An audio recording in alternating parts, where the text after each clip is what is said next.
Hi everybody, welcome back to the channel. I know I'm a little late to the game on this one, but I finally shipped my order from Big Bad Toy Store, where this guy has been waiting in my pile of loot for a while.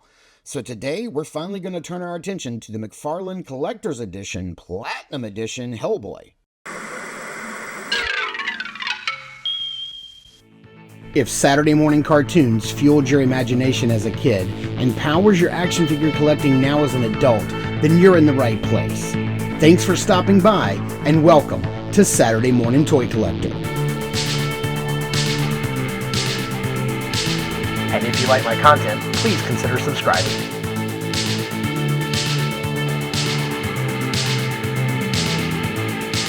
For more than 2 years now, Articulated Empire has become your trusted online retailer. They carry all the latest lines like Mythic Legion, Savage Crucible, Marvel Legends, NECA, and much, much more. They ship your items quickly and securely. You'll be quite happy how Steve and his team follow through with their care and attention. Articulated Empire also offers free shipping over $75 and no tax except for Illinois residents. So head over to articulatedempire.com today and build your empire.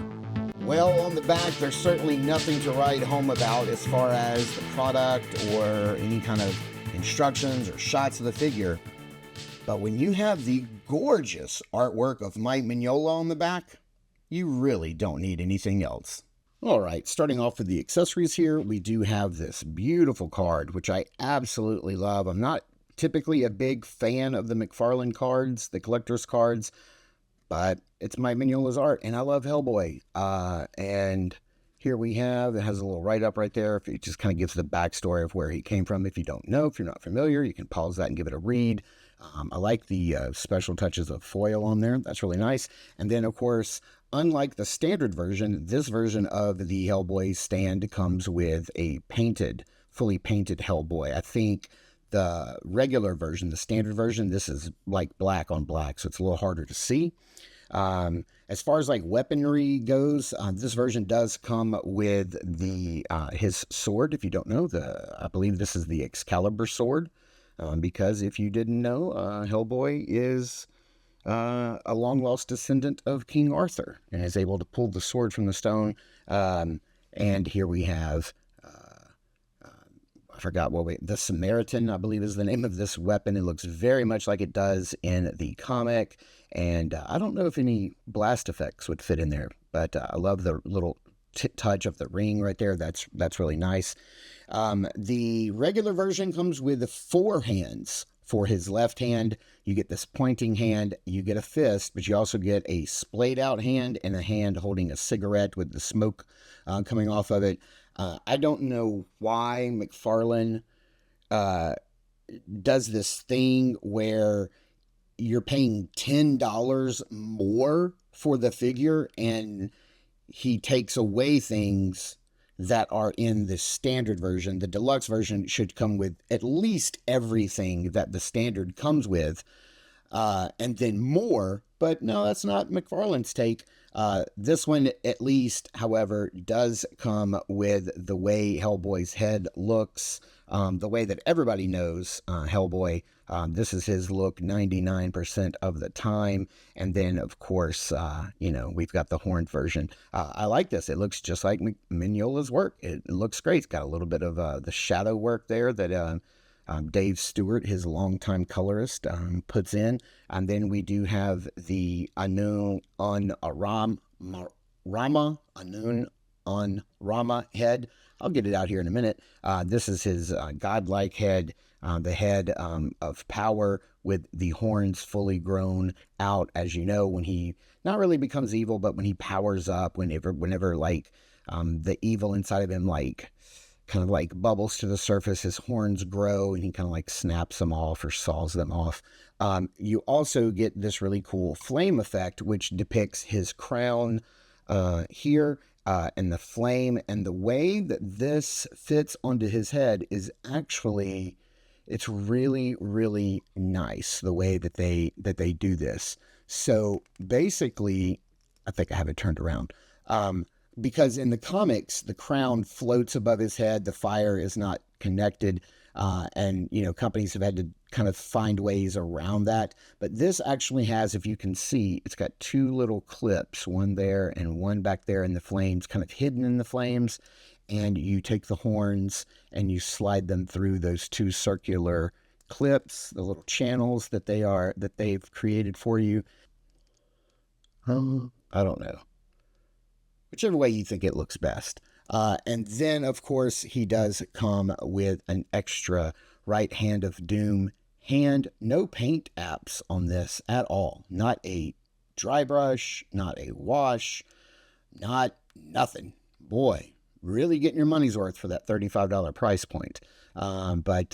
Yeah, there you have it. The full figure itself actually has a splayed out right hand of doom. So let's turn our attention to the figure itself. All right, here we have Hellboy himself in his Anun Un Rama form, because this is how he comes in the package, with this hand and those horned head, the horned head on him. You can see there's a little bit of this brown paintwork in the crevices, highlighting the shadows, kind of like Mignola's art. He's got some hair here, some hair here, some hair on his chest. All the little bits are sculpted. They're just not all painted. So you can see here on the shoulders, there's actually some sculpted hair bits that are not painted. They left that off. The legs are not very shiny, but the arms and the chest are. So I think I'm probably going to hit this guy with a clear coat, matte finish clear coat to bring that shine down a little bit. And then I'm probably going to work some wash into at least the right hand of doom. I don't need a wash on everything.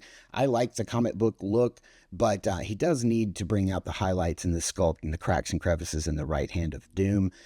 It's kind of opened up to look like it can hold possibly the Excalibur sword, and that's probably why the hand is like that. I think I would have preferred one where the hand was open as well, but you got to have a punchy for punching monsters, because what's Hellboy if he ain't punching monsters, right?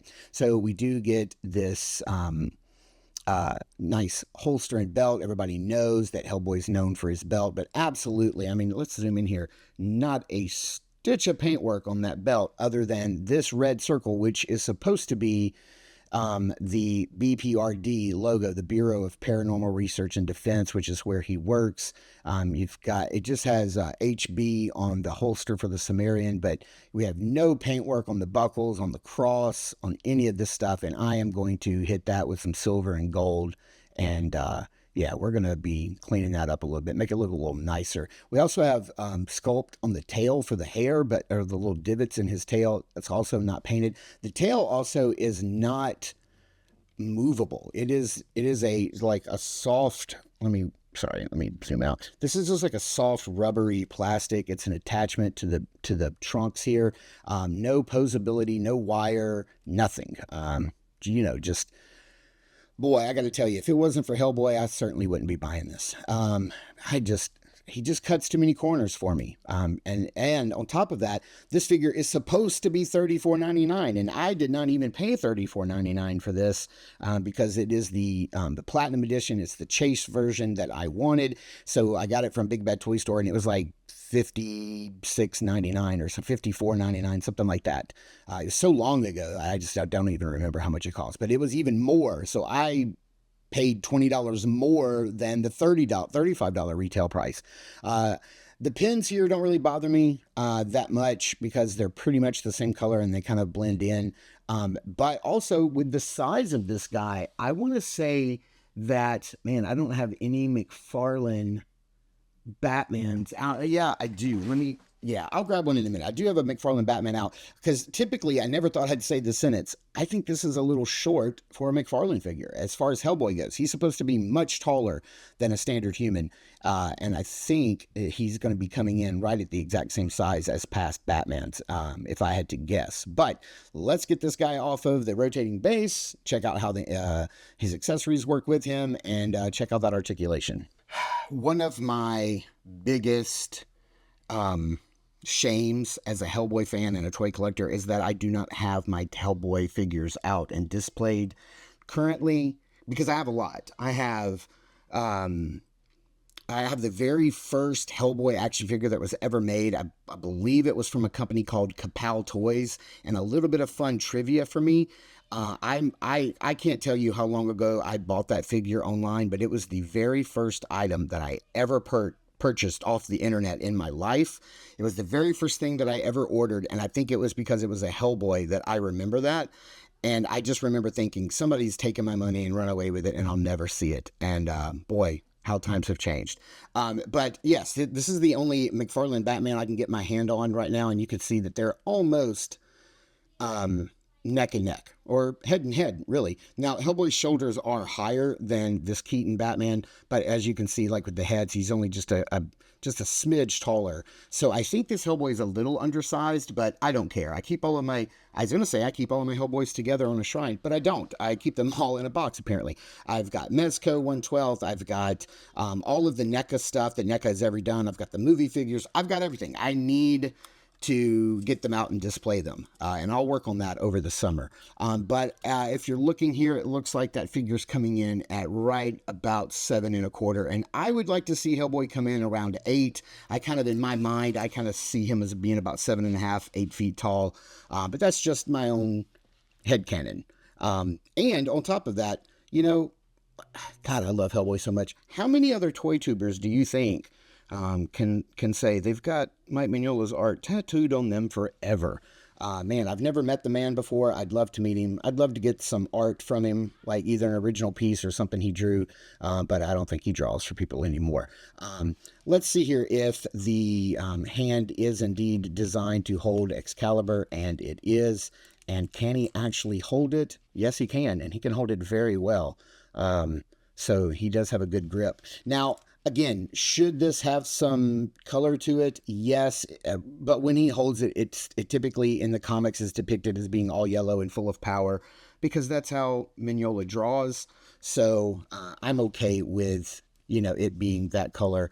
And then, man, that pops off so easy. I didn't know if that was going to be an easy thing or a bad thing, but here we have. You can see how it's got a few little detents and a little bit of grooves in there, so it does kind of hold a pose. You can feel it kind of like locking in place, and that's good. We have his holster here, nice, sturdy, and let's get the Samaritan in there and see how that works out. And yeah, plugs back in, and he holds it very, very nicely, but you got to have him holding his pistol. So that's exactly what we're going to do. We're going to swap out this hand here, and then we're going to go over some articulation on this guy. See how he moves around. I don't buy a lot of McFarlane figures anymore. Mainly, I was really only buying Batman figures because I'm a huge Batman fan. If you guys have not heard me say, my holy trinity is Batman, Hellboy, and Spider-Man. They're my 3 favorite comic book heroes of all time. I refer to them as the holy trinity. And you've got Marvel, you've got DC, and you've got, Dark Horse. So you've got all the comic book companies, not all of them, but some of my favorites represented there. A little bit of variety. So you can use this as a pointing hand, or you can use this as his gun holding hand, holding the Samaritan. It doesn't work the best. It's a little loose in his hand. Maybe if I can get the finger inside of the trigger guard, that will help stabilize it, and it does. And so, yeah, that looks pretty decent.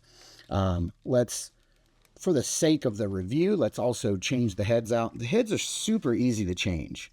Like, nothing on here is difficult to change, which I really, really like.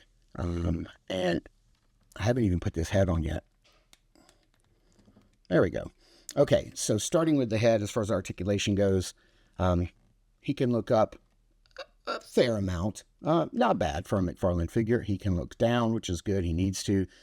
You saw what kind of position that the ball system is under the neck. So he's got a little bit of rotation and bobble, but not a whole lot. Probably it would do me some good to trim away some of the plastic around the hole to get a little bit of extra range of motion. You guys know how McFarlane does these little cuffs. It's not like a true butterfly joint. This arm is kind of loosey-goosey a little bit, which is, I don't like that, but I got some keys, fix a joint I can put in there and help that along. But yeah, he can hit that T-pose. He can go all the way around. You have a little bit of butterfly movement in there, just a little bit. You've got that bicep swivel. and you have the double jointed pinned elbows, can go all the way. We've got the hinge and the swivel at the wrist. Over here, you've got no hand. Did they not put? No, they did not. They did not put a rotation in right there, but you got full rotation here, which is fine. I guess that's all you need is at the wrist anyway.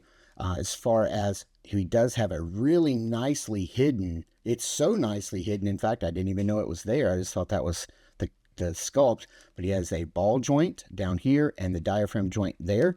So he can only crunch forward about that, and he can lean back that far. So you're going to be able to pose this guy pretty nicely. Now, this is all soft rubber, so it's going to get out of the way. You have no drop down.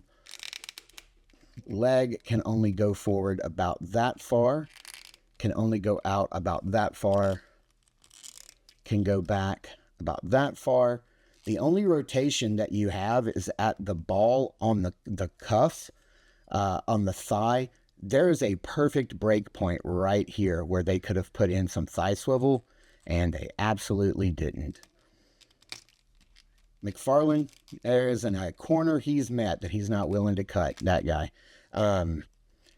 Let's see, double jointed pinned knees. Again, perfect place for ankle or mid-calf rotation. Nothing. We've got hinge swivel and ball down here on the foot, and then even toe articulation. I'll be honest, I don't even think Hellboy needs toe articulation, but it is what it is, and we get what we get. So there is a closer look at Hellboy. And we've seen how the hand swaps out, the head, the horn, the crown, the flame. Yeah, so let's get this guy into some poses and give our final thoughts. And there you have it. There is a complete look at the McFarlane Toys Collector's Edition, Platinum Edition, super extra expensive BBTS edition. No, just kidding. It's not exclusive to BBTS. You could have found these in the wild, I guess, or bought directly from McFarlane and paid their outrageous shipping prices. But there's a look at the Hellboy. This is the Anun Rama. I always have to say that really slow to make sure I enunciate it properly. This is the deluxe Hellboy from McFarlane Toys, for less of a mouthful. And, you know, here's the thing. I do not buy a lot of McFarlane's anymore. I also, you know, there ain't a lot of people making Hellboy figures anymore. NECA's not. I think, you know, we've got 1000 Toys, and now Boss Fight Studios is coming out with some. And there might be somebody else coming out with one too. I'm not sure. But yeah, it seems like there's kind of a little rebirth right here, which is awesome because there's not a good movie to speak of. And I will say that, you know, I have seen all of the Hellboy movies, and only the first one from Guillermo del Toro really comes close. The second GDT movie was more of a GDT movie and less of a Hellboy movie. But listen, we're here about this figure, and this figure, to me, is a lot of good. There's a lot of misses here, too. It's a mixed bag. It's 50-50 for me, but it's Hellboy, so that's always going to win over my heart. It's not terrible, but it's also not worth the $55 price tag that BBTS was asking for this figure. It's just not there. Right now, I don't think there's a better figure on the market than the original, was it Mezco figures that did them back in the day, the comic versions, and then now the 1000 Toys, I think, has really overtaken. It's the best, and they've made an Abe Sapien and a Lobster Johnson, and they're all fantastic. But yeah, there's a look at this figure. Let me know in the comments down below what you think of this release or the standard release of this Hellboy from McFarlane Toys. Let me know if you like it or not, and be sure to check us out over at Instagram at Saturday Morning Toy Collector. I am your Saturday Morning Toy Collector, Mark, and I'll see you in the toy aisles.